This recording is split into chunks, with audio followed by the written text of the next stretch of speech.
तो भाई ये 19,000 रुपए की इन्वेस्टमेंट है मेरी स्टार्टिंग की। देखिए, सबसे पहले मैं गया जोड़िया बाजार और वहां पर मैंने देखा कि कुछ स्टॉल्स लगे हुए हैं जहां पर टिश्यू पेपर सेल होते हैं। वहां मुझे मुख्तलिफ किस्म के टिश्यू पेपर देखने को मिले, जो कि जैसे ये बड़े वाले रोल हैं जो किचन में इस्तेमाल होते हैं, और ये छोटे रोल भी किचन में इस्तेमाल होने वाले टिश्यू पेपर हैं। इसके अलावा यहाँ पर टॉयलेट पेपर का बहुत ज्यादा जो है वो सेल देखने को मिले। मुझे स्टॉल्स वालों ने बताया कि टॉयलेट पेपर बहुत ज्यादा क्वांटिटी में सेल होते हैं। और फिर सॉफ्ट टिश्यू पेपर्स जो होते हैं जो कि फेस पे यूज किए जाते हैं, जैसे कि ये बॉक्स है, इस तरह के टिश्यू पेपर्स के बॉक्स भी बहुत ज्यादा सेल होते हैं। अब बात करनी है कि हमें सही डिसाइड करना है कि हमें कौन से टिश्यू पेपर में इन्वेस्ट करना चाहिए। अब ये नैपकिन्स हैं जो आप स्क्रीन पर देख रहे हैं, जो कि खाना खाते वक्त गले में लगाते हैं, इनकी रनिंग इतनी ज्यादा नहीं है, लेकिन सबसे ज्यादा सेल होने वाले हैं tissue paper roll, soft tissue paper और टिश्यू पेपर के साशे। तो मैंने 3-4 दुकानों से बात की और फिर मैं बड़े होलसेलर्स का एड्रेस लेते हुए और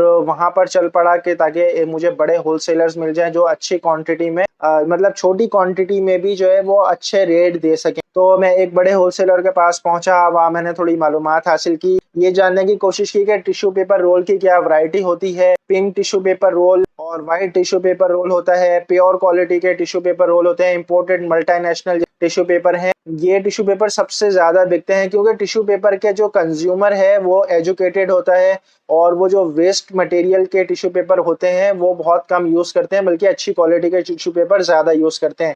तो मेरा जो पर्सनल एक्सपीरियंस रहा वो ये था कि जो ब्रांडेड टिश्यू पेपर हैं वो ज्यादा बिकते हैं, जिनमें मार्जिन भी अच्छा खासा है। लेकिन जो अनब्रांडेड है उसमें तो बहुत ही औसम मार्जिन है, बहुत ज्यादा मार्जिन है। लेकिन जो बड़े जनरल स्टोर्स हैं वहां पे ये मैग्जॉप के टिश्यू पेपर रोल सबसे ज्यादा इस्तेमाल होते हैं, सबसे ज्यादा बिकते हैं रोज पेटल के। इसके अलावा 2-3 छोटी कंपनियां हैं जिनके टिश्यू पेपर बिकते हैं, जैसे फे कंपनी है, FAY फे के नाम से उनके टिश्यू पेपर बिकते हैं। ऐसे ही बहुत सी छोटी छोटी कंपनियां हैं, अब मैं ज्यादा डिटेल में नहीं जाता। लेकिन मैंने ये नोटिस किया कि छोटे मोटे स्टोर्स पर और मिनी मार्ट पर और सब जगह ये रोज पेटल के टिश्यू सबसे ज्यादा बिकते हैं। और जो मैग्जॉप के आपने टिश्यू पेपर अभी रोल देखे थे, इनकी सबसे ज्यादा मुझे डिमांड आई। जो ये ब्लैक वाला आप टिश्यू पेपर देख रहे हो रोज पेटल का, पॉपअप के नाम से आता है, और उसके बाद ये मल्टी के नाम से जो ब्लू वाला बॉक्स देख रहे हो, ये सबसे ज्यादा डिमांड है सॉफ्ट टिश्यू पेपर में। और जो मैग्जॉप के आपने टिश्यू पेपर अभी रोल देखे थे, इनकी सबसे ज्यादा मुझे डिमांड आई। हालांकि मैंने ये सिर्फ रोज पेटल का ब्लू वाला बॉक्स लिया था, जो कि मेरे फॉरेन से ही बिक गए थे। और ये जो लोकल ब्रांड हैं जैसे रोज पर्ल वगैरह, फ्लोरेंस वगैरह, ये मैं लेके चला, लेकिन ये बहुत मुश्किल से बिके। और मेरी गुडविल पे जो मैं रिटेलर्स को जानता हूँ उनके साथ मैंने कहा कि यार आप ये रख लो, इंशाल्लाह बिक जाएंगे। इस तरह जो है मिन्नत समाजत करके जो है वो इनको सेल किया। लेकिन जो रोज पेटल के टिश्यू पेपर थे वो फॉरेन से ही बिक गए। और ये पार्टी पैक जो किचन वगैरह में या आपने देखा होगा प्लेट्स वगैरह में रखे हुए होते हैं शादी हॉल वगैरह में, ये भी सारे टिश्यू पेपर बहुत अच्छे तरीके से सेल होते हैं।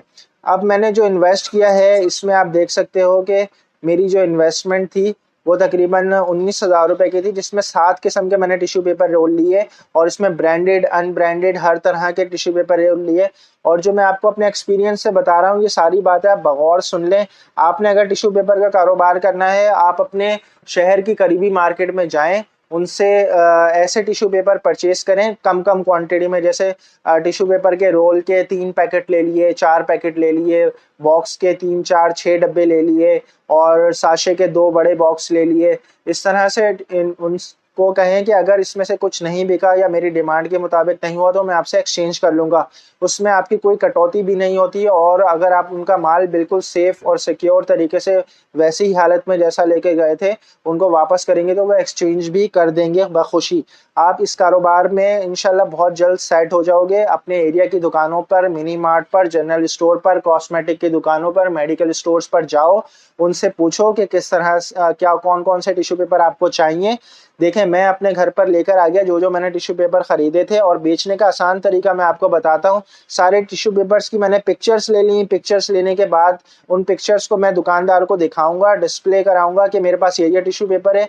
एक मैंने POS एप्लीकेशन डाउनलोड की जो कि इको POS के नाम से आती है, वहां पर सारी एंट्री कर दी, वहां परचेजिंग प्राइस भी लगा दी, वहां सेल प्राइस भी लगा दी। क्योंकि मेरे पास एक सप्लाई बॉक्स है, इसलिए मैंने वहां पर तमाम टिश्यू पेपर्स के जो पैकेट बना लाकर बड़े बड़े और वो इस बॉक्स में रख दिए। आप सप्लाई बॉक्स का इस्तेमाल नहीं कर सकते तो सप्लाई बैग ले लो, मार्केट से 1800 रुपये में मिल जाता है, उसमें आप बआसानी अच्छी तरीके से सप्लाई कर सकते हो। मेरा जो फर्स्ट एक्सपीरियंस रहा पहली दुकान पर जाकर टिश्यू पेपर सेल करने का, वहाँ पर उसने सबसे पहले मुझसे पार्टी पैक डिमांड किया, वो मैंने उनको सेल कर दिया और मुझे एक पैकेट में ही 150 रुपये का मुनाफा हुआ, सिर्फ एक सिंगल पैकेट को सेल करने पर। तो मैंने अपने बॉक्स में, सप्लाई बॉक्स में तमाम माल रेडी किया, सेट किया और अब मैं पहुंचा पहली दुकान पर। यहाँ पर मैंने जो टिश्यू का सिर्फ एक रोल बेचा है और 150 रुपये का मुझे मुनाफा हुआ है। इसी तरह मैं मुख्तलिफ दुकानों पे गया, बहुत सारी दुकानों पर जो है वो कोई रिक्वायरमेंट थी नहीं, उनके पास माल ऑलरेडी पड़ा हुआ था, तो कोई मसला नहीं है। ऐसा होता है जब आप कंटिन्यू जाते हो तो फिर लोगों की नज़रों में आप आ जाते हो और फिर आप उनको बआसानी सेल कर सकते हो, इतना मुश्किल नहीं है ये। मैंने सेल किया है, पहली बिस्मिल्लाह मेरी हो गई है और 720 रुपये की मैंने रिटेल की है, 570 रुपये का मुझे पड़ा था, तो अल्हम्दुलिल्लाह मुझे इस पर 150 रुपये बच गए एक पैकेट पे। तो देखते हैं कि आगे शॉप्स पर क्या होता है। जो मेरी नेक्स्ट सेल हुई वो हुई एक कॉस्मेटिक की शॉप पे जो मार्केट के अंदर है, और वहाँ पे तकरीबन 1600-1700 रुपये का जो है वो मेरा ऑर्डर था। मुझे अच्छे इसमें पैसे बचे। और फिर उसके बाद एक बड़े जनरल स्टोर पर मैं गया, वहाँ पर भी जो है वो मेरी 1700-1800 रुपये की सेल हुई। और इस तरह से जो मिनिमम जो ऑर्डर था वो 700-800 रुपये, जो एक टिश्यू पेपर के रोल का पैकेट है वो एक दो बॉक्स इस तरह करके था। और जो बड़े से बड़ा मेरा ऑर्डर लगा वो लगा तकरीबन 3000 रुपये के करीब। तो तकरीबन मुझे ये 19,000 रुपये का माल बेचने में 20 ट्रांजैक्शन करनी पड़ी और 50 से 60 दुकानें जो है वो मेरी खाली ऐसे ही गई। मतलब कि मैं जाके उनसे पूछता था कि यार टिश्यू पेपर चाहिए, तो वो कहते थे अभी चलेगा, अभी पड़ा हुआ है माल वगैरह वगैरह। लेकिन मुझे 70 से 80 दुकानें विज़िट करने पर मेरी 25,000 रुपये की तकरीबन सेल हो गई, 24,200 रुपये की तकरीबन सेल हो गई और मुझे 5,200 रुपये आसानी से बच गए अल्हम्दुलिल्लाह। तो मैं बहुत ज़्यादा रिकॉर्डिंग अगर आपको दिखाऊंगा तो वीडियो बहुत लंबी हो जाएगी, लेकिन मैंने प्रैक्टिकली आपको 3-4 दुकानों की जो है वो वीडियो बनाकर दिखा दी है कि किस तरह से टिश्यू पेपर्स की सप्लाई बआसानी की जा सकती है। अगर आपको ये भी बिज़नेस पसंद आया तो आप केयरफुली इसमें इन्वेस्ट करो, जाओ पहले मार्केट सर्च करो, सर्च करने के बाद वहाँ से थोड़ी थोड़ी क्वांटिटी में टिश्यू पेपर उठाओ और फिर अपने मोहल्ले पड़ोस की दुकानों पर लाके उनसे पूछो कि आपको टिश्यू पेपर चाहिए, उनको अपने टिश्यू पेपर दिखाओ और फिर उनकी रिक्वायरमेंट के मुताबिक नेक्स्ट परचेजिंग करो। अगर आपका कोई ऐसा प्रोडक्ट है जो फंस जाता है तो वो होलसेलर से रिप्लेस करके अपनी रिक्वायरमेंट के मुताबिक उससे एक्सचेंज कर लो। इस तरह से आप इस बिज़नेस में बहुत जल्दी सेट हो जाओगे और बहुत अच्छे मार्जिन के साथ आप बआसानी सेल कर सकते हो। ये बिज़नेस पार्ट टाइम भी कर सकते हो, फुल टाइम भी कर सकते हो, ऑनलाइन भी इसे बेच सकते हो और मेरी तरह से मोटरसाइकिल पे सप्लाई करके भी बेच सकते हो।